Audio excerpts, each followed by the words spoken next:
Aloha. Good morning out there. I am Jason Schwartz, your host here at the Maui Neutral Zone, MauiNeutralZone.com, all over the web. But we have guests, and we've had all kinds of interesting guests. This is a guest who you see to my that way. We're on Zoom now. We're still in the middle of COVID times, but that doesn't stop the world from turning. And I have Lisa Darcy. I looked. This is Lisa Darcy. Lisa Darcy was on our show twice. That's because she's dealing with something that is very important and not handled yet. And we like to say, once we're done with it, once you're not a guest, that means we've solved all the world's problems. Well, this is one that we're all going to look at together. Hi, Lisa. Sorry for doing that little funny introduction. We're on radio and TV, so I don't know what people are seeing. How are you been? I'm very well. Thank you so much, Jason, for having Share Your Mana on your show again. I appreciate it. You have been a guest. Share Your Mana is your nonprofit, and your subject is homelessness. Is that right?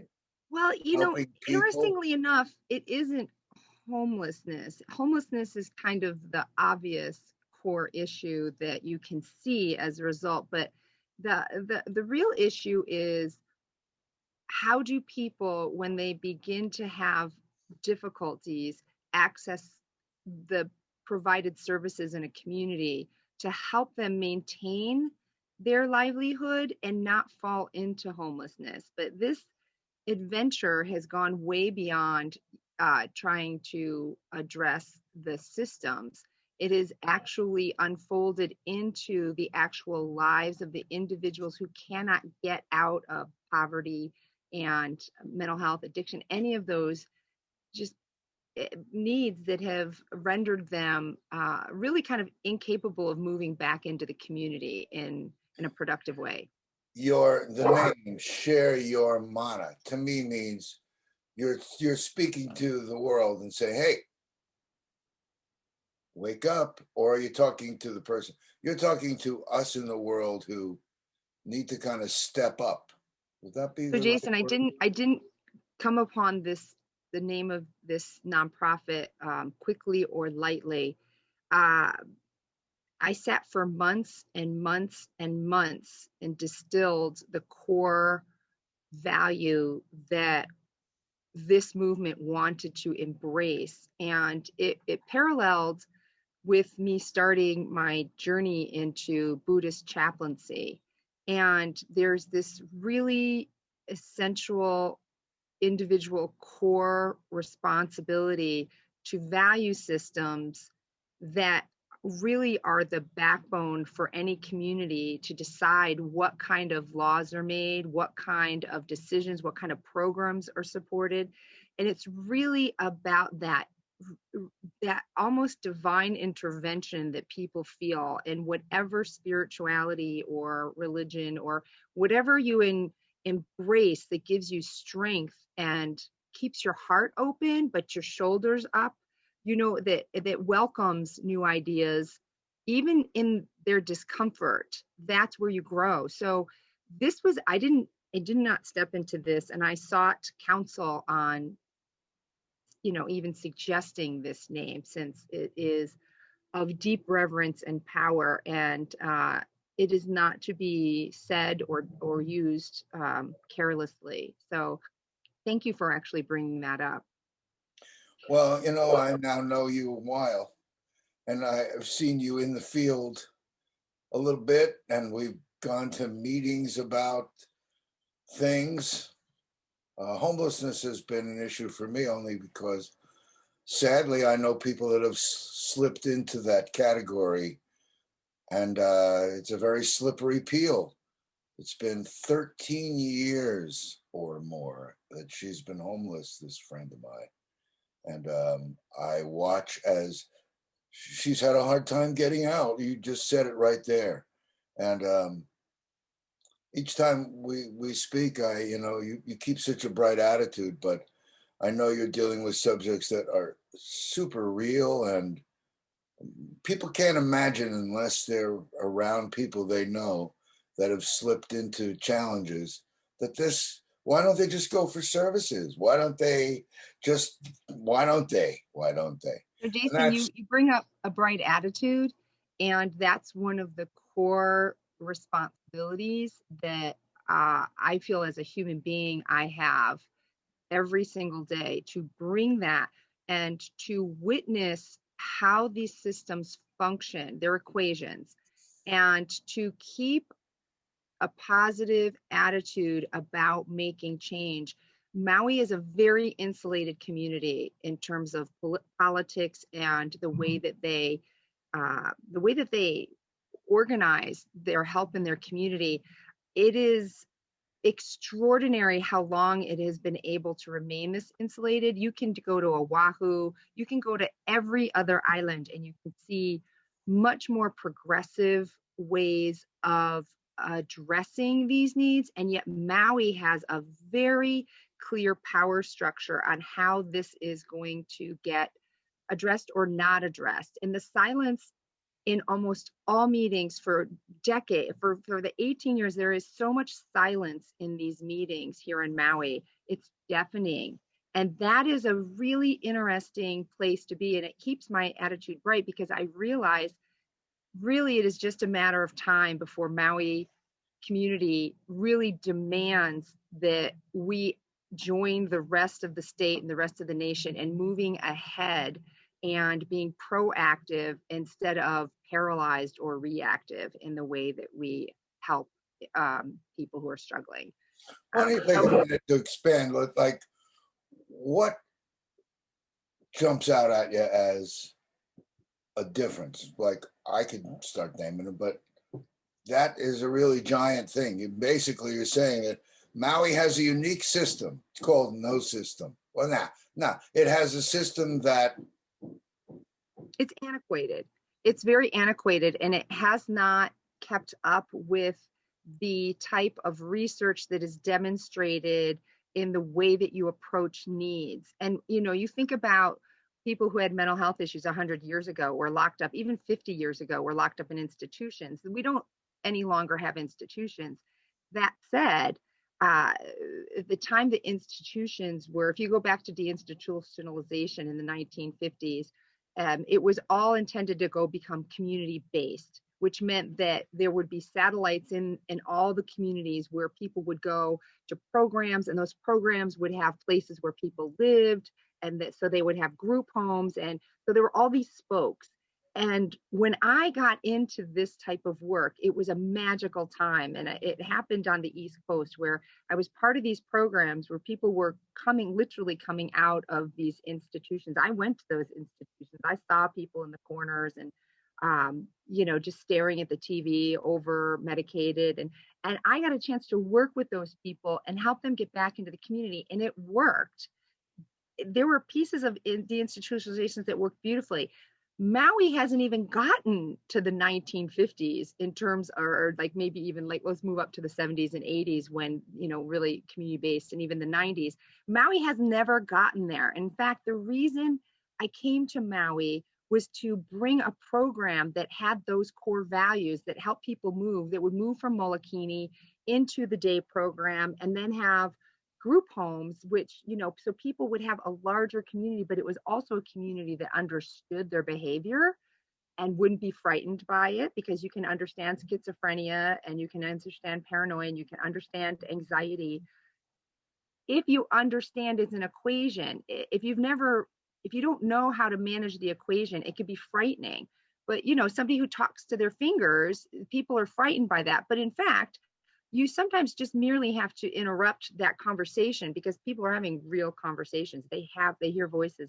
It's nothing to be frightened of. But Maui doesn't even have any trained individuals really on a large and on a community basis. There are pockets in a couple of organizations, but they're very insulated to themselves, and it isn't a broad-based approach to education to the community. So people are frightened of it.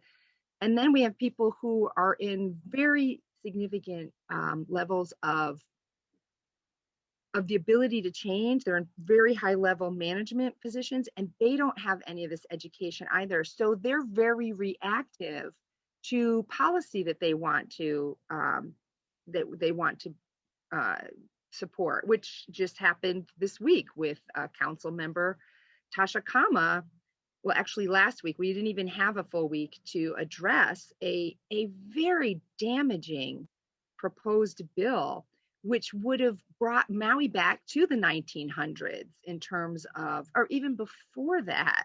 Do we want to mention the bill specifically? Because I don't think it's been resolved yet, right? Oh, well, so on Monday, the day before the election, Councilmember Kama proposed Bill 12.55, which was it was a proposed bill to prohibit the distribution of goods and funds in public areas without provision of wraparound services.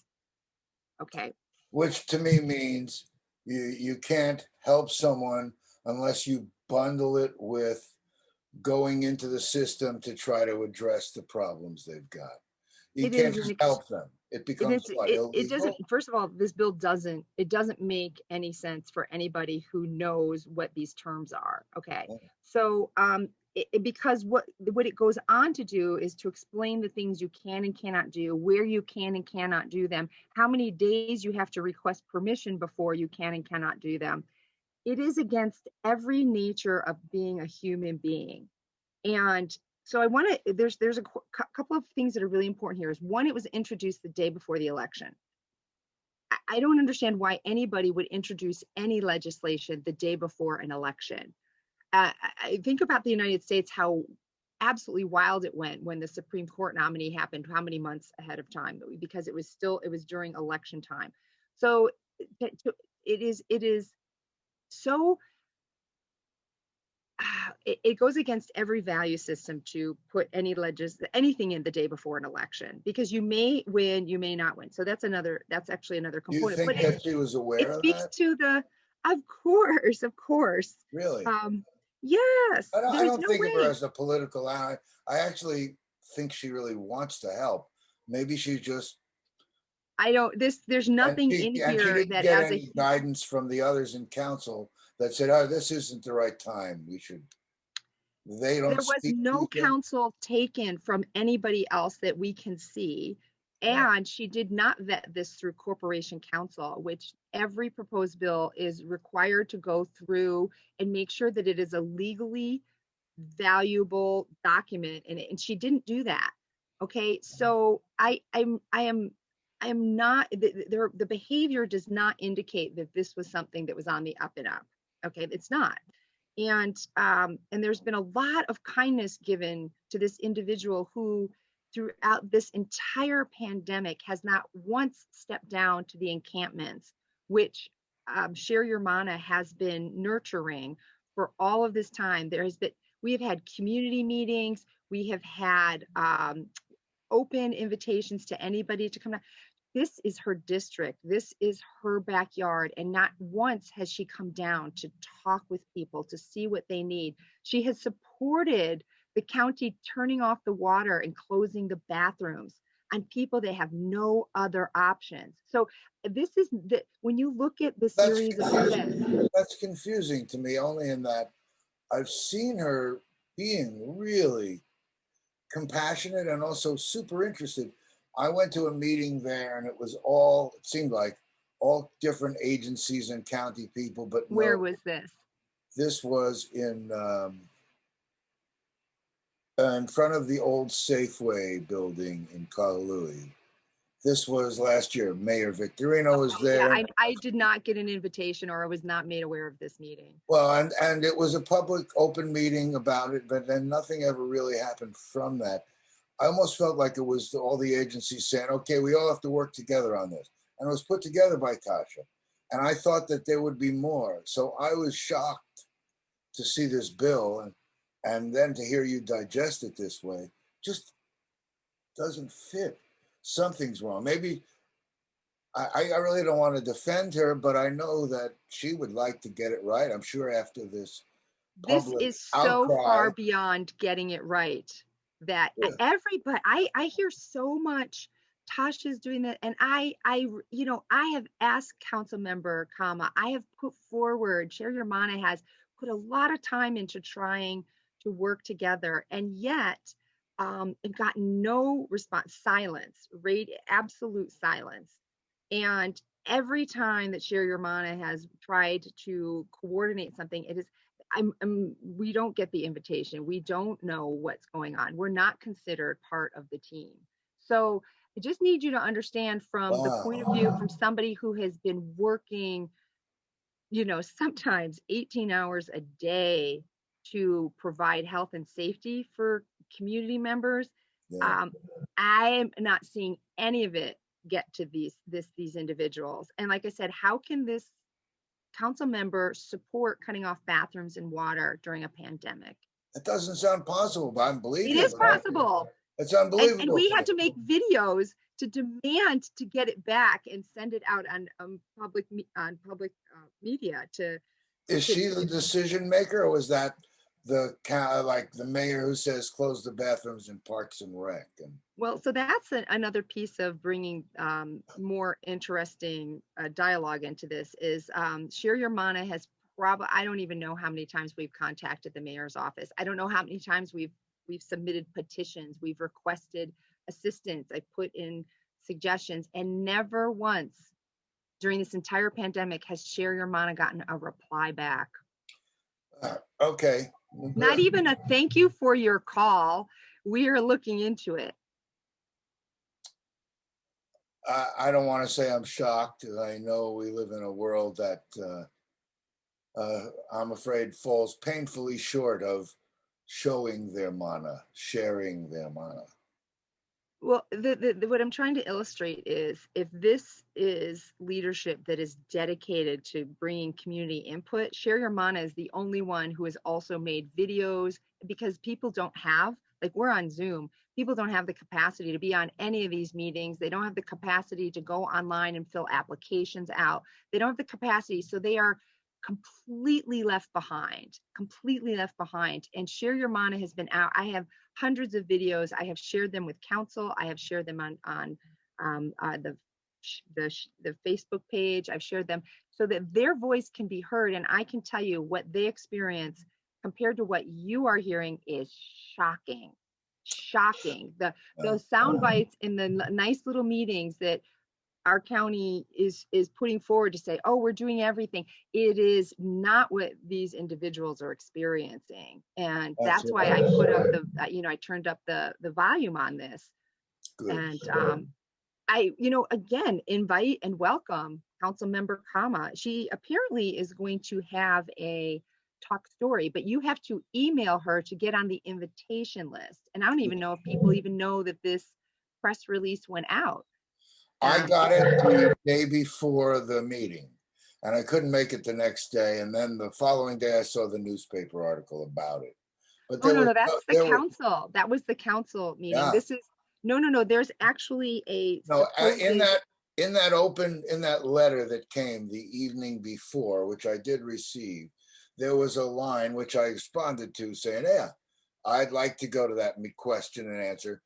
I thought that was a little odd that there was a question and answer after it was in front of the council, but right. I didn't particularly understand that. But yeah, I mean, hidden in this letter, not really hidden, but in a letter. You had to read 2 pages to get to this. And and you have to, like I said, you have to request being a part of it. It isn't something made available to everyone. So now, do I know if the email goes through? Do I know if they what if they just don't respond to me? It doesn't have a date or time on when this proposed question and answer is.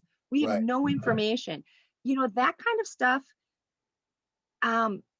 When I'm, when you're in, even high school students know that you put a date and a time when you have a meeting and that it is open. Like these are I cannot believe that this is an accident, that this information is not shared, and all of these extra steps are put in to make you have to follow up, and that is cumbersome. That is not good. I'm surprised, just like you said, that it wasn't put in front of the Corporation Council before it was brought up. I don't know why the help, if you will, that has had experience didn't counsel her to put something more meaty in the letter. It does seem a little odd. I always wonder about intent. I know I've been confused before. I was thinking really that she's reached out to me personally. Again, there's been non effective help. There's been no help. And I've spoken to the director of this and the director of that and the assistant director. And sometimes when I've spoken to them, they say, I think I spoke to you before a year and a half or 2 years ago.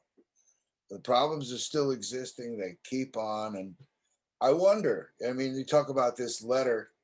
How I can't imagine someone would put out a letter talking about a question and answer thing after it already was sitting at council once talking about it and not tell people about it and not be made public in a bigger way. I don't And it know. becomes very uncomfortable to bring these points up as if you're criticizing someone. And I'm not No, criticizing, no, I but get what it. I'm trying to get everyone to pay attention to is equations. There are ways that all of us know to do things efficiently and with welcomeness and encompassing all Yeah, needs. And there are ways to make it look like you're doing that and being ineffective. And it is the responsibility, once you're an elected office, to check these boxes. This is not just some little club that you do on the side. These are people's lives.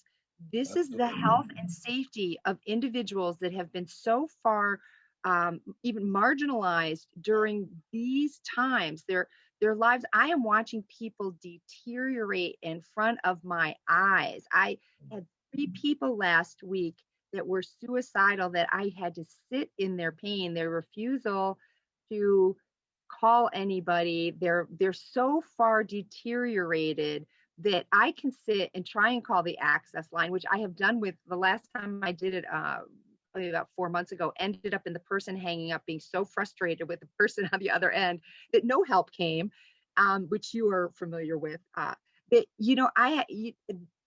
there's just fire everywhere, and there are, I think the community is starting to become extinguishers by looking at things more critically and not defending behavior that is not helpful, that is actually dangerous to people's health. And so by the community showing up in literally like 4 days to voice their opinion on this bill, this proposed bill, goes to the testimony that people are starting to understand these equations, and that we want healthy equations in our community. We do not have any time to support or even allow this type of Yeah, behavior. it's Actual, we yeah, got to do and it something. needs You can't. accountability, and there needs to be a public apology how far off base and how actually dangerous this bill was. There needs to be a public statement by her office what happened, like why did you try to move this through during an election week? Why, where there's so much, this isn't even just a normal election. Our presidential election weighed heavily. This isn't just politics anymore. It has gone into these very difficult personal levels. So it wasn't just an average year where I voted and I'm like, oh, yay, or oh, no. I mean, people are hinged on their health, their personal health with this. That said, there's just too many things that are so really unacceptable about this that it requires. I mean, Sherry Yurmana is looking into asking Councilmember Tama to step down from the chairmanship of the Affordable Housing Committee, because she is in charge of the care of this community. And this is reckless. This was reckless.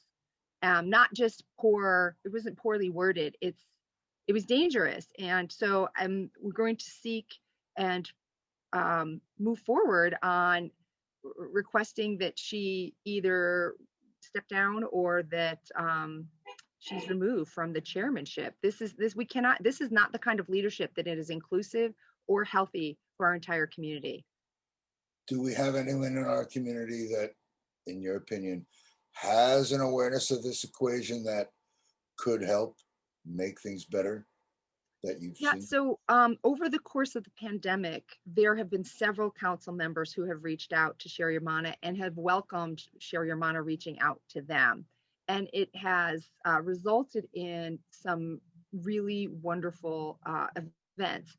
Uh, Councilmember Shane Sinensi came to the very first, before Waihata was swept. And there were probably about 15, 20 people living in that area. Just so our audience knows, there's a company, Waihata, that has a building on Lower Beach Road near, I guess that whatever. So let me rephrase it. It was an encampment. It doesn't was even matter. cleaned out by the police. That was a major event. Yeah. Here on Maui. Okay. Yeah. And before that before it was before swept. that, it was, yeah. So we invited and coordinated Councilmember Sinensi coming down with his assistant Gary, and I asked them to come listen and just listen to how people are living and to pay attention to your body when you walk into their home. It's their home. They don't own it. You know, I don't believe in owning land. I believe we are caretakers. I do believe in that. I'm culturally based that way. But this is their space that provides them a little bit of sanctuary. Yeah. And everybody knows each other. So they came and they brought, of course, some food, which would have been illegal under Councilmember Kama's proposed bill. And we sat and ate lunch together in the dirt, in the whipping wind. I mean, the wind whips across it. It is really dirty. It is hot. It must have been 90 plus degrees. The sun is beating. There's no shade anywhere. There's no shade. And remember, this is actually where the county has a line for the sewage treatment. So the sewage treatment trucks are coming in all the time, and it's a difficult place to physically be. And they sat for about 2 hours and listened to people's needs, and they paid attention to how their bodies felt in this space, and that they were aware that people had no shade. That you would climb into an abandoned car to get shade if you lived there, or you would sleep there. That there's no water. You have to, how do you get water? And it's so dry and it's so dirty. Like, how do you wash your dishes? How do you do any of your laundry? How do you cook? And they sat and they listened, and they left going, wow. And they left saying, thank you, thank you, thank you. And as a result, it has opened up a lot of dialogue, and the amount of hope that they brought to those community members still goes on. I took notes. We had a formal agenda, and they have so much pride in that day. And it was an exchange of pride, and that we're inviting you into this space, and you are receiving us into this space, and vice versa. And to be somebody who can be the connector of those very, very vulnerable spaces, it was gorgeous. And so I have to say that has inspired a lot of dialogue with that Councilmember Sinensi's office. So that's really, really exciting that happened. Also, that go ahead. Yeah. Okay. No. Go ahead. Those residents, yes. When I hear that, I think to myself, that was a while ago, and now, but what's happened to help those people find a place to be? You kick them out and tell them to go where? Walk into the ocean until you can't stand anymore, and then just let go. It doesn't seem like there's any way that I see that they're helping people. It's an overflow. There's not enough services. The things they have don't fit together. There's no work program, housing program, a plan, any of that. I don't see any of that. Yeah. And I don't think, I'm not qualified, but surely this problem, there's some input that could happen. I know Shane Sinensi. I know how passionate he is. What happened from that? Or I don't know what's going on after it. Is that why we need a new head to this department? Exactly, because Councilmember Kama is the one who is charged with moving all of these issues forward. These issues have all been brought forward to her since even before the pandemic. Okay, so we have been in this pandemic for how many months now? 9 months? Good 10 long months? while, like I'm going to call it February, March. Yeah, exactly. So, and what has happened since then? What kind of legislation is moving forward? Who are the players in those dialogues? And again, one of the things that I mentioned earlier was silence. And I was on a meeting, a statewide meeting on Monday. And on the statewide meeting, our Department of Housing and Human Concerns, David Nakama, who never ever, everyone puts their pictures on, they never put their picture on. Like they either are only their voice, or sometimes they call it. It's the strangest, like they don't, you can't even see them, which I think is metaphorical for the silence. Is you don't, if you can't even see me, you can't hear. It's a very interesting thing. You'll notice you go to these meetings. Oh, Is you that mean at the meeting they don't have, they're not up there? they Really? won't put their picture up. Yeah, no. All the other islands have their representatives and talking like we are, and you have your picture, you have your video, but they don't show up. But he did manage to use his voice, and his voice, he said very clearly that there is no, there doesn't seem to be any increase in homelessness. And in Tasha Kama's bill, and Councilmember Kama's bill, as the affordable housing chair, which encompasses unsheltered, she states that there is an increase in homelessness. So how in the same week can you have the agencies that are supposed to be working closely together saying completely opposite things? Yeah. Okay, so these are the kinds of things that people don't follow. Share Your Mana follows all of this because trends and equations are the basis for data which can inform us to help make better decisions. And we don't have any department, we don't have any agency really that I can find noting this type of data, or even creating, like having really objective ways of capturing data. So that's another dynamic in this, is that you can't make informed decisions if we don't have data. And we all know the point in time count is coming up, and the point in time count has been on Maui flawed in so many ways. On Oahu for years, they've got, they use tablets, they go out and they talk to people, they put the data in immediately into the sites. We on Maui have page papers that we have to hand write out, and we actually have to go drive them in every day, and then somebody inputs it. And like the amount of time and energy that is put in and continually wasted, when we have footprints on how to do this efficiently and effectively, and that will move us into the century that are, and for years I've been advocating for this, and it has not been well received in the Maui Homeless Alliance. That that is, I have to stop right there. That is the biggest. I don't mean to be insulting. Yeah. Oh, Maui Homeless Alliance was a joke. I had to stop going because I thought, what an impotent group. Isn't someone doing something here? Well, again, so there is no oversight. This the Maui Homeless Alliance has over the years continued to lose membership significantly. I actually looked, I counted from even the last couple of years. And that is because like 10 years ago, when I really started getting into and developing before I was even Share Your Mana, I developed and chaired, I believe, almost every single committee, and really worked towards doing community education. 2 times we did those we had like 90, 100 people. I did community education on, the different types of homelessness, how people interact with those different, how the agencies. And then I became so exhausted and frustrated with every time I put a suggestion together. For example, when I was the advocacy committee chair, I advocated to have 2 of our Homeless Alliance members go over to the Oahu, the meeting that they have every month, their monthly meeting, their Homeless Alliance meeting, which is called PIC, Partners in Care.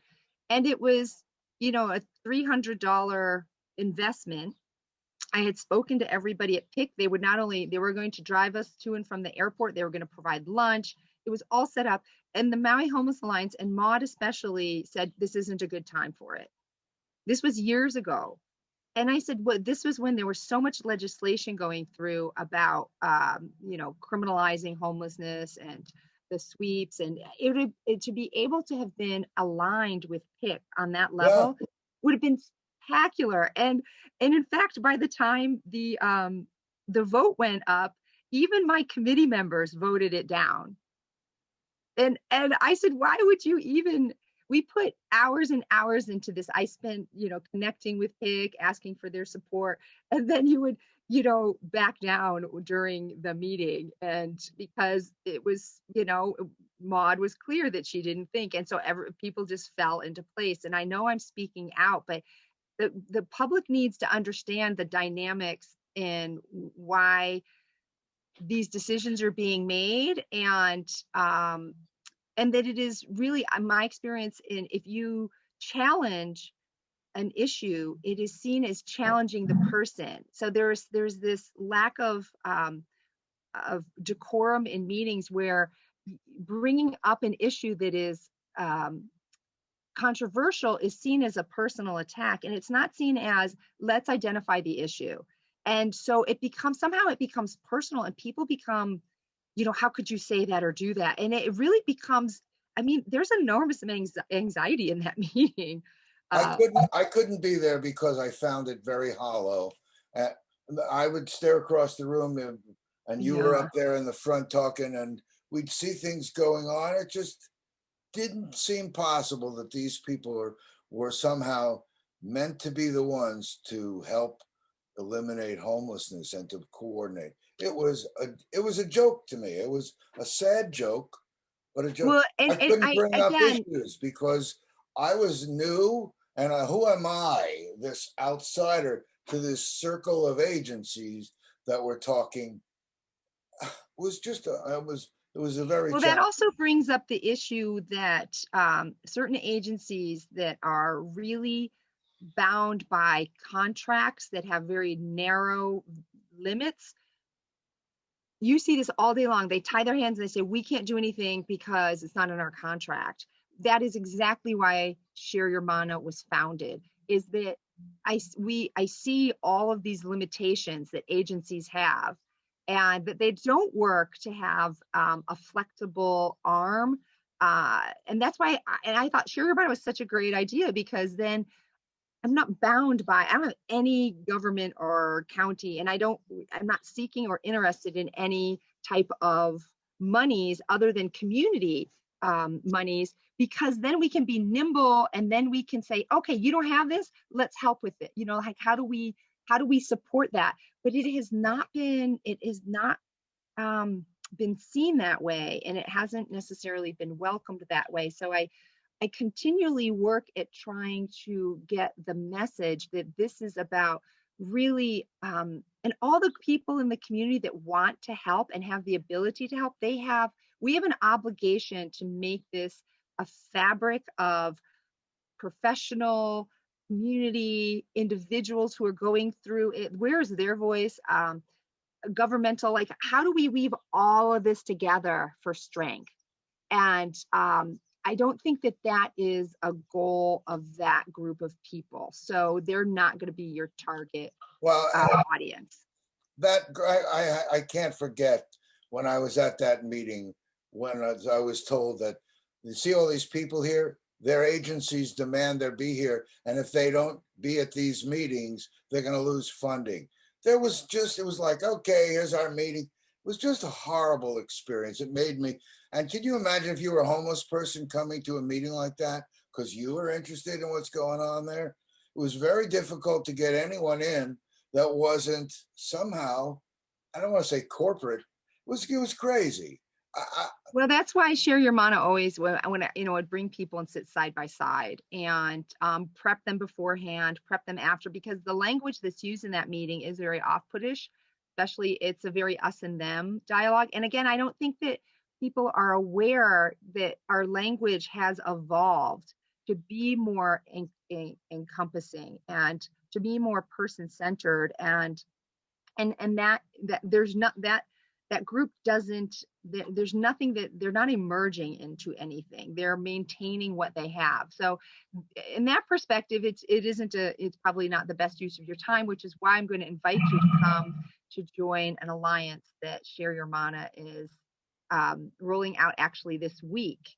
And it is going to be based on the voices of the individuals who are going through this. And then we will invite community members, and then we will invite agencies. But first and foremost, we're going to create a platform where people get their voice out. And that is, I think, central to the equations that Share Your Mana, and I know that you have a core value in, which is person-centered recovery and not agency-centered. Like, you don't have to fit into what the agency is offering. The agency needs to fit into what your needs are. So we're really going to focus on that in the next several weeks. I always, at this point, I mean, I say at this point, what always gets to me is all these meetings, but these people every day, you know it, they're suffering every day. It's like, what? This is a crisis, an emergency. Why aren't we dealing with it like an emergency? Why, if we go to war in Iraq, we can build a camp, even for the enemy, in 2 days, put tents up and bathroom facilities. Why aren't we dealing with this crisis? Why aren't we doing that? So, What Jason, is that? may I ask you, why do you think? Where do you think the buck stops? Where do you think the ultimate leadership lies in this dialogue? Where do I think it is? Where, the mayor. yeah. The mayor. It's like, I'm the king, let me make some directives. If the president can make executive orders, why isn't someone thinking of this as an emergency? That's what, to me, it is. I don't go to the mayor's office to talk. I try to be respectful and talk to all these people. And I end up seeing you a lot because you're there. You're there with people. The public is afraid, many of them, to go near some of these homeless people when they're some of the most giving and wonderful people that we have in our community. They can have nothing and share it with you. They will. Most people will share. And you know, there's a lot of boundary issues. Yeah. but it's shocking to me, and I know I'm a little off subject here maybe, but I'm seeing people suffering where it's a nightmare every day. It's like being at war, constantly trying to just survive a day. And people are looking at them like they're some problem instead of helping them. Why? Well, Jason, I do believe Share Your Mana is we are seeing the fruits of the efforts of all the years that you have worked and all the years that I have worked and all the years. There are so many good people in the community who quietly go about assisting, very quietly. And I think that's why we all came out hard and fast on this proposed bill. Is those are the people that aren't going to show up on these meetings. Those are the people, they'll just go out, they'll quietly break the law at night or something, like they'll find a way. Maui has a very, very generous heart. And what it needs is the education to understand why this issue is not being championed as how do we help, and you had a fringe on top like a sir. Yeah, I'm in a shed, sorry. That's right. And so I think I want to get back to this being a soundbite that we don't hear from our leadership, whether it's Mayor Victorino, whether it's Lori Suhako, who is the Director of Housing and Human Concerns, and her department was going to be the overseers of this bill. They were going to be the ones that you have to go to get permission to do. So they are just as aligned and culpable on this than anybody. And so we really need to examine and demand that our leadership take this seriously. And the amount of time and energy it takes to survive under the conditions people are in, and people who make judgments about people using drugs, and I'm like, and when they go into shelter or wherever, you're not allowed to drink, you're not allowed to smoke anything. I don't really know too many people on Maui that don't have a beer and don't smoke something once in a while. And if that is something that you have to completely give up after being in trauma, and that is a way that you medicated yourself, it is in direct conflict with physiologically even what you're going to go through. You're going to go through withdrawals. I am in contact with somebody who, thank God, named me as their next of kin, and it was in the ICU over the last 9 days. From they got help, and they had alcohol detox, and it was so severe that they were like they were in a coma. And if they didn't have the ICU 24/7 for 9 days, they wouldn't be here. And they are actually very lucky to be here. The general public and even our agencies don't, in my opinion, address the real physical needs of and even the emotional trauma that you go through every day, just trying to find bathroom, shower, drinking water, hope someone's going to show up with some food, or you can, how do you get to the food bank? And if your food gets stolen, and people steal it, give it to other people too. When you start to see the cycles of how people operate under these conditions, it's both heartwarming and like so frustrating, because a lot of people steal to give to other people to help them, but they don't realize that now they've jeopardized somebody else, and it's there's cycles that go on. But if you don't address those root issues when housing or shelter is offered to people, and recognize how deeply ingrained people are in these behaviors to survive, and that they don't just evaporate when there is a roof over you. Those kinds of behaviors don't just go away, or those needs or those cravings don't just go away just because there's a roof over your head. And there needs to be, and talk about wraparound services. There are no wraparound services that are done efficiently or effectively here on this island that I can see anywhere. So what do we do?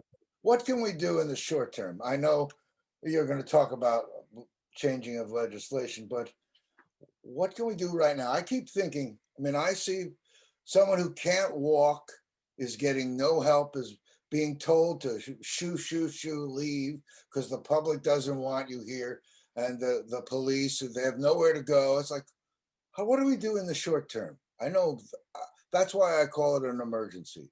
I expect somebody to take charge and help people really get, and I don't know what to do. What would you like to do? What would you like to do? I'd like to immediately start building emergency housing and basic services. So there's a place to go to the bathroom and shower and stay clean, a place to be clean and safe, where the people there are off and out of the elements, and then give them some training on basic things and what directions, and a feeling of responsibility and community, and then shift it into something more permanent where they feel like they're contributing and can rebuild their lives. That's what I'd like to see happen. That doesn't take a lot of money. I don't know why they keep saying it doesn't actually. And there are so many different entry points on Oahu. Anybody who even just spends a little bit of time looking over how Oahu over the last 5 years has really ramped up its efforts to reach so many different types of needs. You'll see that they even started a tiny house village that went up it went up so quickly. And it was kind of one of the things that Sherry Romani keeps asking for, and asking Lieutenant Governor Josh Green and others, is to help this happen on Maui, because it turned into a competition where different agencies and groups of people decided they were all going to pitch in for a tiny home. So say you got 5 of your friends, and you were all, they were doing it for less than $20,000, and they were kind of competing against another group of friends that you have that came together, or an agency, or a business that said, we'll sponsor. And they all got together, and they're building these tiny homes. They have basic specs they've got to maintain, but it was being donated, the time, the resources, and that stuff is all being donated by the community. They were physically doing it. They were showing up and building this home on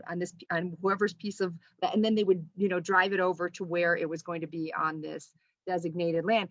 And it was like, it was on fire how beautiful and how community based it was in terms of supporting it, because it was a great footprint.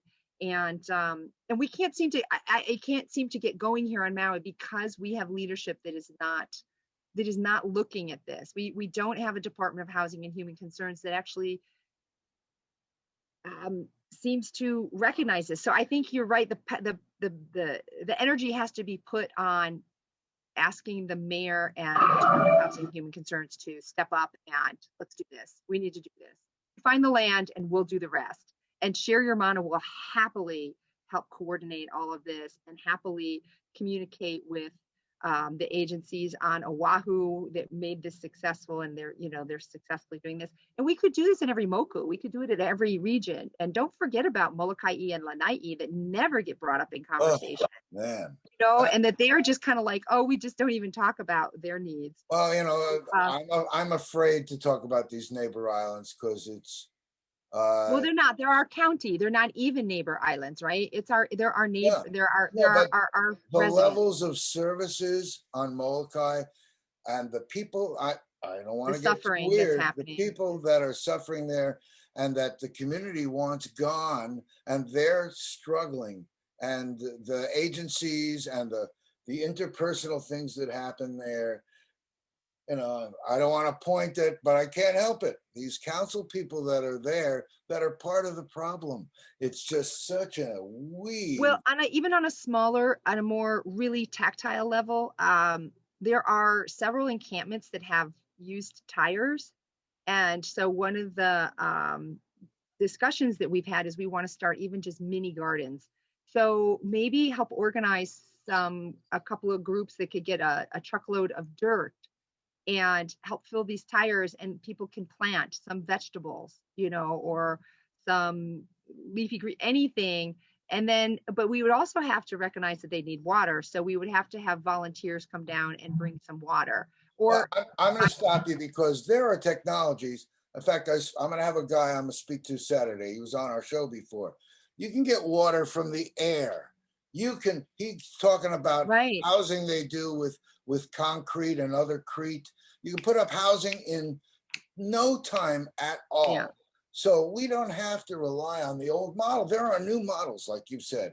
It's like nobody's getting. Well, and there are actually traditional models that Hawaii culturally has not included in the vision, which is there are so many individuals that I have met that born and raised Maui, and they are so connected to the land, to the Aina, and it is not a part of their fabric to live in an ohana or live in an apartment. It is not part of their culture, and that never gets any credence. And that is the piece that also needs to be recognized in this, is that you can make shelter, safety, places to live, out of recycled materials, out of materials from the land.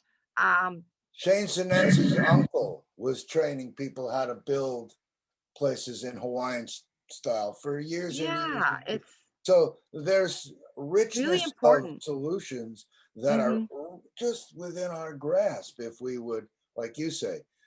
I don't know, maybe that's what your job is. How do we start this? How do we stop our accusing and have everyone that's in this feel like they can be part of the solution? They're in place. How can we create a little bit of more love in the way we approach? I don't know. What do you think? What are you going to do? I think that has been my personal vision for the entire time that I've been on Maui, is how to approach issues as issues and not as this is a personal flaw or failing. And I'm still learning. I'm always learning. And I will continue on the path that encompasses health and safety for all residents. That's just always going to be the vision. And I'm not afraid to ask those tough questions, or the questions that I know are going to be perceived as an attack. And they're perceived, they are not an attack. I've even asked people many times, what language would you like me to use to convey this thought that feels more natural to you? And I get silence. People have got to come to the table with an open mind and an open heart, and the ability to be governed by both of them in a very respectful way that has healthy outcomes.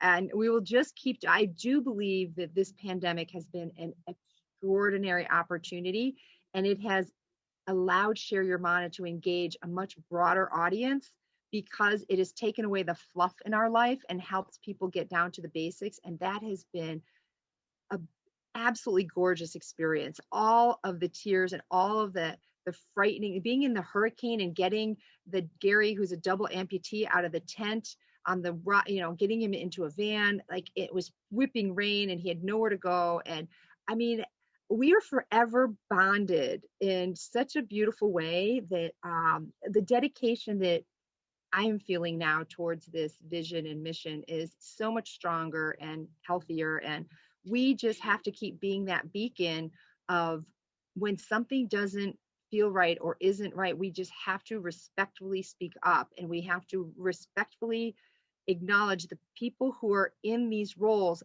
are responsible for this care. And if they are not acknowledging it, we must ask them. And if they cannot do it, then we need to find somebody that can do it. And I feel very strongly about that responsibility. So I know we're talking a lot here. What are some important points you want to be sure to hit when we're sitting here to our audience? And then I'd like to really get an idea of what we can do, all of us, to help this problem with no agencies. What can we do? Well, I think it's really important to engage each day knowing that Maui has a big heart, and it does. And it also requires, once your heart is open, to take action steps. And no matter how radical it may seem for this environment, I can assure you it's already been done somewhere. It's already been said somewhere. It's not radical to the world, but it may be in your household or it may be in your community. But I would like to assure you that it's really important to address it within your community, within your church, within whatever, however you interact with the community. If you don't interact with the community, please sign up and please email lisa@shareyourmana.org so that we can welcome you into our community dialogues, discussion, and action steps. Jason, as well, if you can even inspire one person today to talk about, or to get on and listen to your show about how to capture water, and that they could maybe be a liaison to Share Your Mana, and that we can, try this out in one of the encampments, like that right there, that connection, and to stay on the trail of your vision. Please stay engaged every day. If you need to rest, but please come back to your vision and stay active in the goal.